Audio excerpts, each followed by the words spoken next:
You've probably seen plenty of greedy people, but have you ever seen someone actually turn into a monster at the sight of money?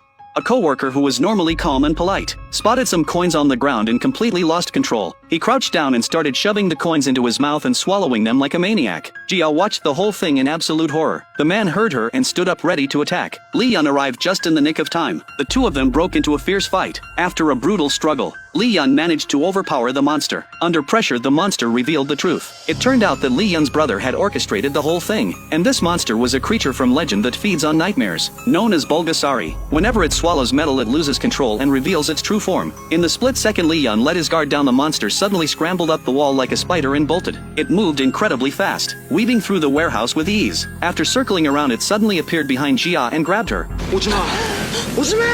But it had underestimated the power of a nine-tailed fox. Li Yun knocked it out again using just 3 coins. Li Yun urged Jia to go back to the human world. He told her that sticking around him would only cause trouble, but Jia's determination to find her parents never wavered. Meanwhile, out on the calm sea, 3 fishermen were celebrating a good catch. While sorting through their nets, they suddenly found a human head. They were absolutely terrified. According to local custom, if you come across the remains of the dead, you have to bring them back to land so they can rest in peace. So they poured full glasses of soju and prepared to hold a ritual. Just then they noticed a gold tooth in the skull.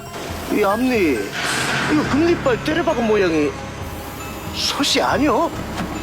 The dead man was actually someone they used to know. After the boat docked, the police took the skull away. The dead man's daughter was completely devastated, but the 3 fishermen who found the skull were acting suspicious, like they were hiding something. The next day, the girl brought in a shaman to perform a ritual for her father, praying for the sea to return her father's body. Halfway through the ritual, the shaman suddenly turned pale with shock.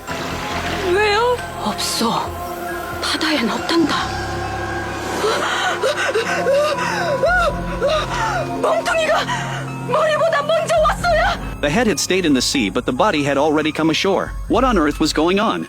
Jia heard about the strange incident from the police. She dragged Li Yun to the island right away. The dead man's daughter welcomed them and set them up with a place to stay. Jia went to question the fishermen who had found the skull. 2 of them looked flustered and uneasy. They even swung their fists at her. When they realized Jia was recording them, they turned tail and ran. Jia then went around asking the villagers about the dead man, but the villagers avoided them like they had the plague. Li Yun decided to investigate in his own way. The 2 of them headed into the woods to try to summon the island spirits and get some answers. But after a long time of trying, nothing happened. Li Yun then realized the forest had completely died. Just as he was puzzling over it, a little girl stepped out from behind a tree. She was a young tree spirit. The girl said that after the Korean War, a typhoon hit the island. Something evil arrived on the island along with the typhoon. After that, every spirit on the island vanished. She herself couldn't leave because her feet were tied to a tree. Jia stepped forward and cut the rope. The girl got her freedom back and wanted to show her gratitude. She told them to go to the northernmost part of the island for answers. The 2 of them followed her directions and arrived at the spot. Jia was stunned to discover that her parents had been there before. The background in a photo, she had matched this place exactly. But why had her parents come to this island?